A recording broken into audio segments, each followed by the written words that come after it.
Ikaw ang laging nagpatuloy kahit sumuko na ang lahat. Habang ang iba'y nagpapahinga, ikaw ang nagbuhat ng bigat. Habang ang iba'y nagdiriwang, ikaw ang nagsasakripisyo. May mga sandaling tinanong mo ang sarili mo kung may nakakakita ba talaga ng lahat ng tiniis mo sa katahimikan. Capricorn, hindi kailanman naging maingay ang paglalakbay mo pero palagi itong makapangyarihan. Bawat gabing nagpuyat ka, bawat mahirap na desisyon, bawat pagkakataong inuna mo ang tungkulin kaysa sa sariling gusto, wala ni isa roon ang nasayang. Ang nararamdaman mo ngayon ay hindi simpleng pagod na walang saysay. Ito ang tahimik na paghinto bago bumalik sa iyo ang lahat ng isinuko mo, mas pinalaki, mas pinatotohanan, at hindi na maikakaila. Capricorn, dumarating sa iyo ang mensaheng ito sa isang sandali ng malalim na pagninilay. Ginugol mo ang napakalaking bahagi ng buhay mo sa pagtatayo, pagpaplano, at pagpapanatiling buo ng lahat, madalas nang hindi humihingi ng kapalit. Kilala ka sa iyong lakas, pero kakaunti lamang ang tunay na nakakaunawa kung gaano karaming pasensya ang kinailangan para marating mo ang lakas na ito. May mga panahong pakiramdam mo'y hindi napapansin ang lahat ng pagsisikap mo, na parang umuusad ang mundo, habang ikaw ay naiwan, bit-bit ang mga responsibilidad na kailanman ay hindi naging magaan. Ngunit kahit sa katahimikan, hindi ka tumigil sa paniniwala na may mas dakilang bagay na naghihintay sa unahan. Ang pagbasa na ito ay hindi tungkol sa swerte o pagkakataon. Ito ay tungkol sa tamang oras, layunin, at sa matatag na landas na pinili mo habang ang iba ay naghanap ng mas madaling daan. Ang nasa hinaharap mo ay direktang konektado sa lahat ng iyong pinagdaanan. Ang disiplina, ang mga sakripisyo, at ang tahimik na pagtitiyaga na ipinakita mo ay ngayon ay nagkakahanay para sa isang bagong yugto, isang yugto na sa wakas ay kikilala sa iyong halaga at gagantimpalaan ang iyong paninindigan. Iyan hindi nakikitang paglalakbay ng Capricorn. Capricorn, ang paglalakbay mo ay hindi kailanman naging simple, at hindi rin ito kailanman aksidente. Sa paningin ng iba, ikaw ay kalmado, kontrolado, at tila laging may hawak ng sitwasyon, ngunit bihira nilang makita ang mundong matagal mo ng pasan sa loob. Maaga mong natutunan na ang responsibilidad ay inuuna kaysa sa ginhawa, na ang pag-usad ay nangangailangan ng pasensya, at na ang tunay na tagumpay ay tahimik na binubuo. Habang ang iba'y sumusunod sa bugso ng damdamin, ikaw ay nanindigan sa iyong mga prinsipyo. Habang ang iba'y umaasa sa suporta, ikaw mismo ang naging sandigan. May mga panahong pakiramdam mo'y nag-iisa ka kahit napapaligiran ng maraming tao. Mas pinili mong makinig kaysa magsalita, magmasid kaysa magreklamo, at magtiis ng higit pa kaysa sa alam ng karamihan. Bitbit mo ang mga inaasahang hindi kailanman naging magaan, inaasahan ng pamilya, sariling pamantayan, at ang bigat ng laging kailangang maging matatag. Maraming beses mong isinantabi ang sariling mga pangarap upang masiguro na ang lahat sa paligid mo ay nananatiling nakatayo. Ang dahilan kung bakit hindi napapansin ang paglalakbay mo ay hindi dahil kulang ka sa pagsisikap, kundi dahil sa paraan ng pagpili mong tahakin ang buhay. Hindi ka humingi ng palakpakan. Hindi ka nag-angkin ng pagkilala. Naniniwala ka na kung mananatili kang tapat, kung magiging pare-pareho ka, kung magiging disiplinado ka, ang mga resulta ang mismong magsasalita. At gayon paman, may mga gabing sumisingit ang pagdududa, mga gabing tinanong mo kung masyado bang malaki ang kapalit ng katahimikan mo. Ngunit nagpatuloy ka pa rin. Gumising ka araw-araw, humarap sa tungkulin, at ginawa ang kinakailangan. Hindi dahil madali ito, kundi dahil kailangan. Iyan ang tahimik na lakas ng Capricorn, ang kakayahang magpatuloy kahit pakiramdam mo'y walang katapusan ang daan. At bagamat marami sa iyong pinagdaanan ang hindi napansin ng iba, wala ni isa ang nakalimutan. Bawat hakbang ay naitala, bawat sakripisyo ay binilang, at bawat sandali ng pagtitiyaga ay ngayoy bumubuo ng matibay na pundasyon ng susunod na kabanata ng iyong buhay. Iyan is bigat ng sakripisyo. Capricorn, ang sakripisyo ay palagi ng bahagi ng buhay mo, kahit kailanman ay hindi mo ito hiniling. Isinuko mo ang oras mo habang ang iba ay nag-enjoy sa kanila. Ipinagpaliban mo ang kaligayahan, naniniwalang dapat unahin ang responsibilidad at pwedeng maghintay ang gantimpala. May mga desisyong ginawa mo hindi dahil tama ang pakiramdam sa sandaling iyon, kundi dahil kailangan para sa hinaharap na sinusubukan mong buuin. At sa bawat pagpili, may nadagdag na bigat, tahimik, tuloy-tuloy, hanggang sa ito'y naging pasan mo araw-araw. Isinakripisyo mo ang ginhawa kapalit ng katatagan. Isinakripisyo mo ang pagiging madali para sa pangmatagalang seguridad. Minsan, isinakripisyo mo pa ang emosyonal na pagiging malapit, hindi dahil wala kang pakialam, kundi dahil nakatuon ka sa pag-survive at sa pagbuo ng isang matibay na pundasyon. Maaaring napagkamalan ng iba ang distansya mo bilang pagiging malamig, hindi nila alam na iyon ay disiplina. Hindi nila nakita ang mga panloob na laban na hinarap mo, ang pagod na itinago mo sa likod ng pagiging kalmado, o ang mga sandaling tinanong mo ang sarili kung sobra na ba ang ibinibigay mo. May mga pagkakataong lumingon ka at inisip kung ano kaya ang naging buhay mo kung iba ang pinili mo, kung mas nagpahinga ka, mas malayang nagmahal, o mas maagang naglakas loob sumugal. Dumating ang mga kaisipang iyon ng tahimik, kadalasan sa hating gabi, kapag tahimik ang mundo at biglang lumutang ang bigat ng lahat ng ipinagpaliban mo. Tinanong mo ang sarili mo kung magkakaroon ba ng saysay ang mga sakripisyo, kung ang sakit ba ay mababalanse rin ng isang bagay na tunay na mahalaga. Ngunit kahit sa mga sandaling iyon ng pagdududa, hindi ka kailanman tuluyang sumuko. Nag-adjust ka. Nagbago ka. Nagpatuloy ka sa paniniwalang darating ang araw na kikilalanin ang lahat ng pagsisikap mo. At ang paniniwalang iyon, kahit gaano man ito kaliit minsan, ang siyang nagpanatili sa iyo. Totoo ang bigat na pinasan mo, ngunit hindi ito kailanman naging walang saysay. Bawat sakripisyong ginawa mo ay humuhubog sa iyo para sa isang sandali kung kailan hindi mo na kailangang magbigay, kundi tumanggap na lamang. Iyan ay pagbabagong hindi namalayan. Capricorn, ang pinakamahalagang mga pagbabago sa buhay mo ay hindi kailanman dumating ng maingay. Tahimik silang kumikilos, halos hindi napapansin, katulad ng paraan ng paggalaw mo sa buhay. Habang abala ka sa pag-survive, sa pagharap sa mga responsibilidad at sa pananatiling disiplinado, may isang banayad na pagbabago na nagsimulang maganap sa paligid mo. Hindi ito humingi ng pansin, ngunit unti-unti nitong inihahanda ang lupang tinatayuan mo.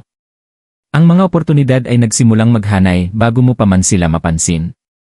Ang mga pinto ay unti-unting lumuwag bago mo pa man abutin ang hawakan. Maaaring naramdaman mo ito bilang isang kakaibang pagkabalisa, isang pakiramdam na may nagtatapos kahit wala namang malinaw na nagbabago. Ang mga dating pasan ay nagsimulang bumigat, hindi dahil humihina ka, kundi dahil hindi mo na sila dapat dalhin. Ang mga sitwasyong dati kumakain ng lakas mo ay unti-unting nawalan ng kapit.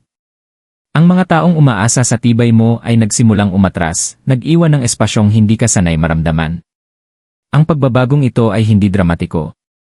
Hindi ito nagpakilala ng hayagan. Sa halip, dumating ito sa anyo ng maliliit na realizations at tahimik na sandali ng kaliwanagan. Nagsimula mong makita kung ano ang hindi naakma sa hinaharap mo. Kinuwestiyon mo ang mga rutinang dati pakiramdam mo'y kailangan. Nakaramdam ka ng hatak patungo sa isang bagay na mas nakaayon sa iyo, kahit hindi mo pa ito malinaw na matukoy. Ang hatak na iyon ay hindi kalituhan, ito ay direksyong unti-unting nabubuo. Hindi mo agad napansin ang pagbabagong ito dahil patuloy ka pa rin kumikilos. Patuloy ka pa rin umuusad, tinutupad ang mga tungkulin, nananatiling sandigan ng lahat. Ngunit sa ilalim ng lahat ng iyon, nagbabago na ang enerhiya. Ang pundasyong binuo mo sa pamamagitan ng pasensya at sakripisyo ay handa na ngayong sumuporta sa isang bagong simula. At sa sandaling makilala mo ang pagbabagong ito, mauunawaan mo kung bakit kinailangang mangyari ang lahat ng eksakto sa ganitong paraan. Bakit naantala gani lahat? Capricorn, ang mga pagkaantala ang isa sa pinakamabibigat na aral sa buhay mo. Ginawa mo ang lahat ng tama. Nanatili kang pare-pareho, pumili ng responsable, at sinunod ang landas na nangangako ng pangmatagalang seguridad. Ngunit madalas, tila mas huli dumarating ang mga resulta sa iyo kumpara sa iba. Ang makita ang iba na mas mabilis umusad, mas maagang makilala, o makamit ang katatagan ng mas kaunting pagsisikap ay sumubok sa pasensya mo sa mga paraang bihira mong ikwento. Naitanong mo kung bakit mas mahaba, mas matarik, at mas mabigat ang daan mo. Ngunit ang akala mong pagkaantala ay hindi kailanman pagtanggi. Ito ay paghahanda. Hinuhubog ka para sa tibay, hindi para sa mabilisang tagumpay. Habang ang iba'y natututo sa pamamagitan ng pagkakamali, ikaw ay natututo sa pamamagitan ng responsibilidad. Habang ang iba'y nagmamadali, ikaw ay pinatatatag ang pundasyon mo.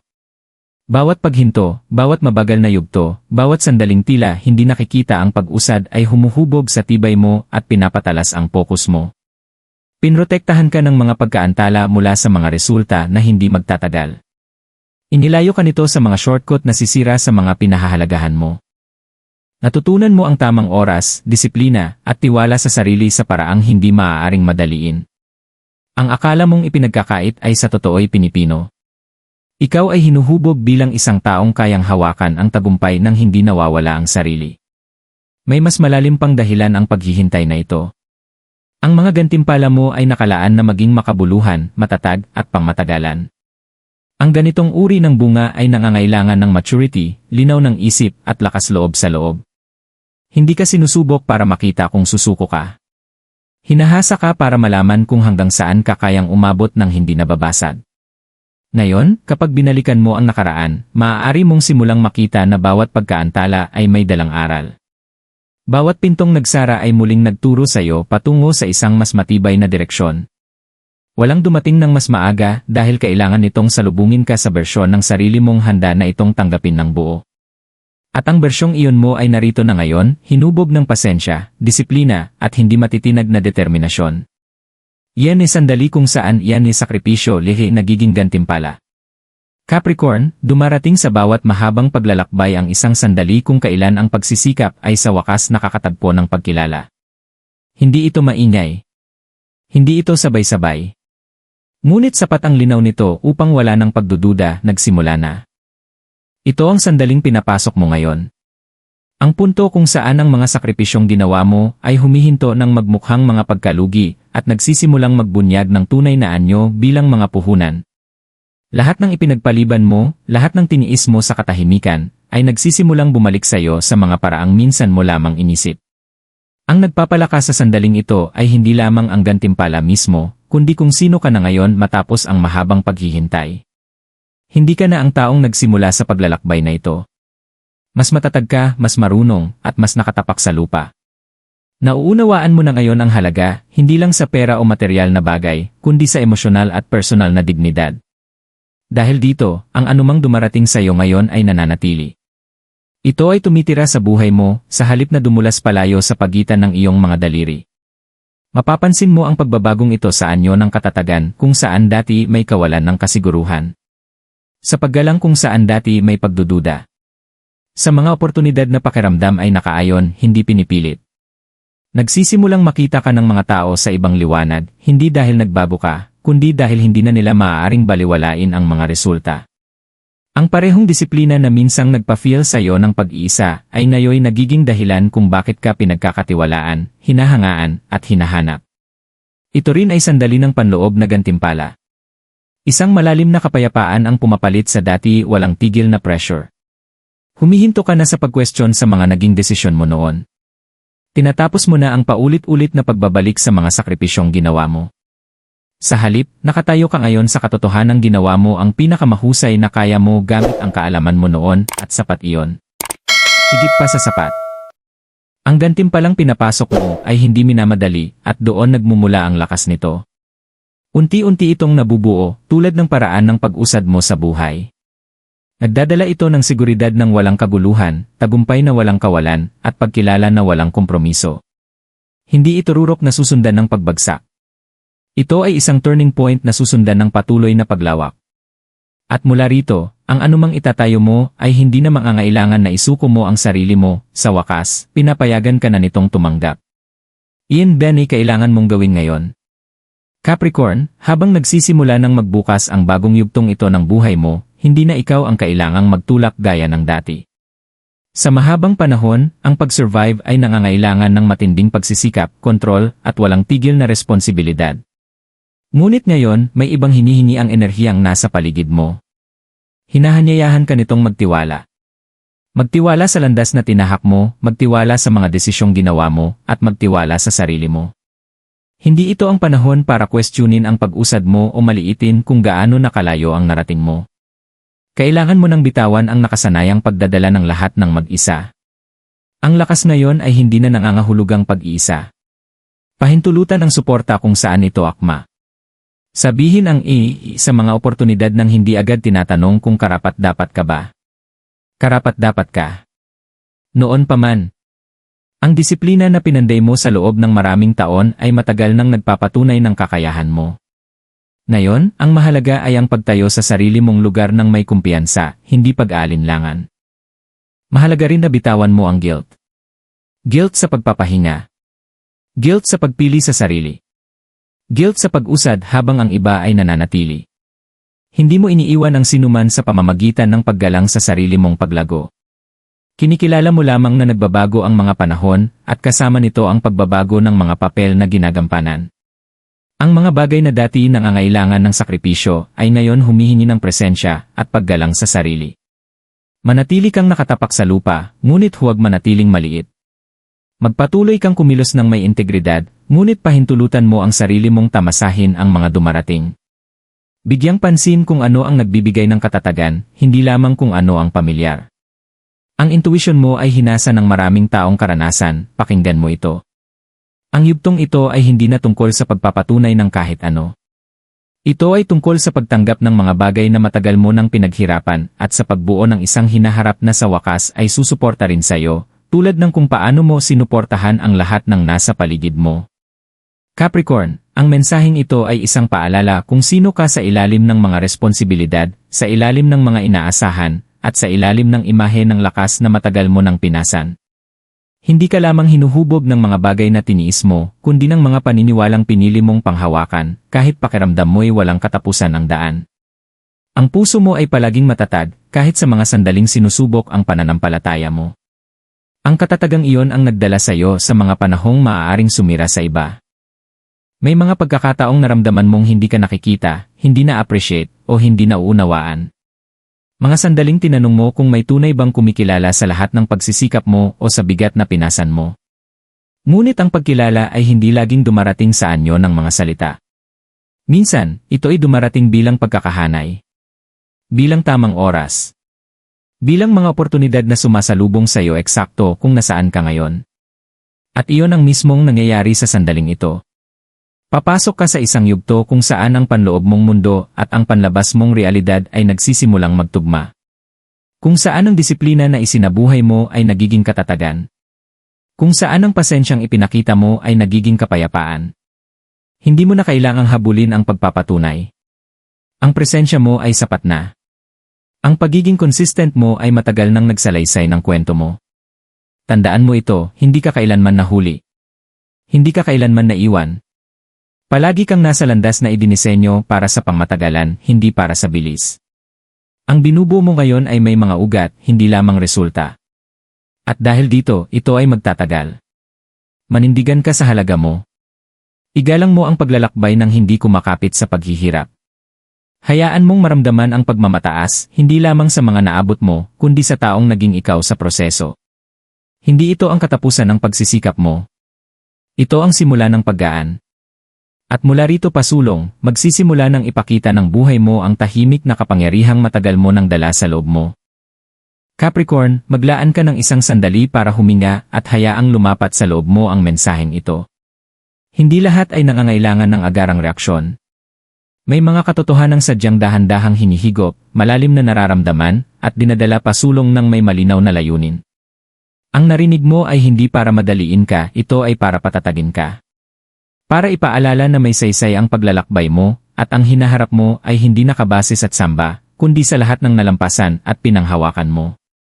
Habang nagpapatuloy ka mula rito, dalhin mo ang kamalayang ito.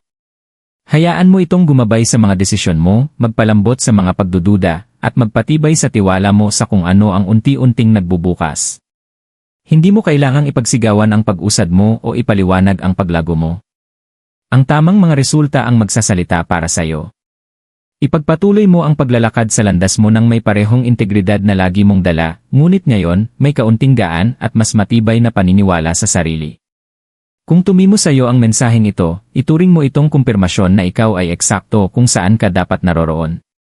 Malaya kang makipag-ugnayan, ibahagi ang mga iniisip mo, magmuni-muni sa mga komento, o tahimik na kilalanin ang sandaling ito para sa sarili mo.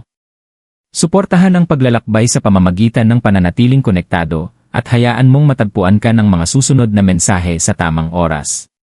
Patuloy pang nabubuo ang kwento mo, at ang mga darating ay nakatayo sa lakas, pasensya, at tahimik na kumpiyansang matagal mo nang pinanday.